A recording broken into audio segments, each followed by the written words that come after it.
MEC for Community Safety and Transport Management, Wessels Morweng, is expected to appear before the Provincial Portfolio Committee on Community Safety and Transport Management this morning to answer on the occupation of the GD Montshioa Airport. 2 aviation schools are allegedly operating at the airport, and the committee is demanding answers in relation to airport use and lease agreements. Newzroom Afrika's Refiloe Seboko is following the story and joins us now. Refiloe, good morning.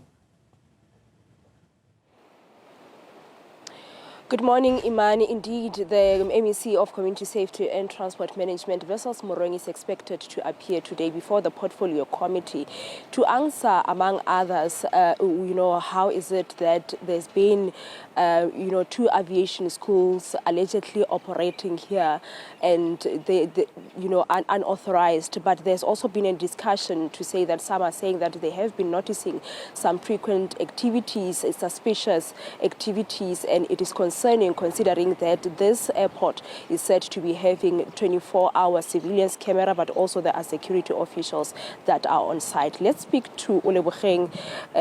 Thank you so much and welcome to Newzroom Afrika. Talk to us about, you say that you've also raised concerns around the suspicious activities that you have noticed here. And when was it and what did you do about it? Okay, thank you. Firstly, let me just say, as a lobby group, we have been having an interest, in fact, on this airport. So after that, we then realized that there has been an unauthorized movement on this airport. And I can say that a couple of weeks, if not 2 weeks ago, President of Refiloe Seboko called me at night and told me that he was driving. That, man, I'm driving and I'm kind of witnessing an aeroplane that is roaming around the airport there. So we then started our cars and then we had to come this side. But after coming this side, we could not see anything. And then we then engaged with the security officials. But we then realized that most of the security officials might be knowing anything that might be known. But the problem is that they must be fear of being victimized, because they only said, no, you people must always come here so that you know what is happening here. That simply means there are unauthorized movements that are happening in this airport. And we also have been raising this with some of the portfolio committee members during our briefing sessions that we have attended in this airport, raising them that the maintenance of the airport in a nutshell and everything that was happening that we saw that time when we were here, we thought it needed attention. Unfortunately, we could not have went as far as to the aviation side because of the distance and the way it was supposed to be done that day. And when you say that as the lobby group, you've always had interest in this airport, what kind of interest?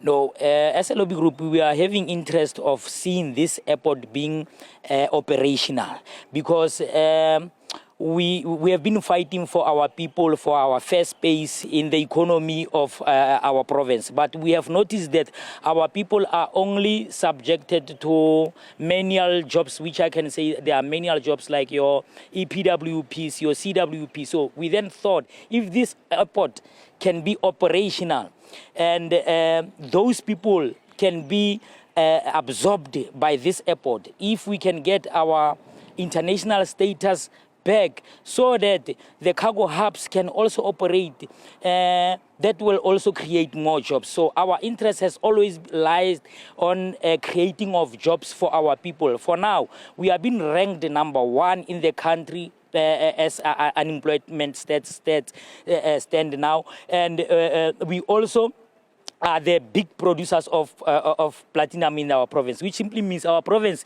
is not poor, our province is rich. We are #1 by producing 120 metric tons of platinum. Second by Russia, produced 20 metric tons of platinum. But we are not benefiting from such things. So we thought if these 2 airports can be operational, we will be in a position whereby we can also resuscitate our tourism, because let me say, the G20 is coming to our province during this November this year. We thought that can also, if our airports will be operational, that will lessen the burden even on the roads, the convoys of the officials. They can just take a flight from OR Tambo to Pilanesberg. Yeah. And with regards to, answers as the MEC will be appearing before the portfolio committee today, what are you hoping to hear, particularly around, the 2 aviation schools, but the alleged illegal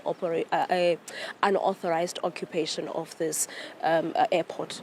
Okay, what we are hoping to see the MEC doing is if the department can maybe reinforce the security within the airport, and if the MEC can take bold steps by assisting whoever the operations.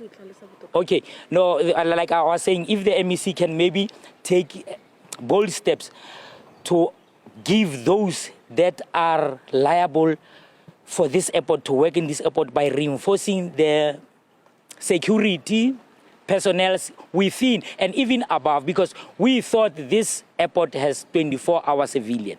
So we thought if there are such things that are still happening with the 24-hour security, that simply means they also need upgrade. Thank you so much for your time. Let me move on to my second guest, Iman. He is the member of the provincial legislature in the Northwest Province, Fanon Moema from the EFF. Thank you so much and welcome to Newzroom Afrika. You had previously indicated your concerns around the alleged illegal occupation of this airport, but also your intention to open a criminal case.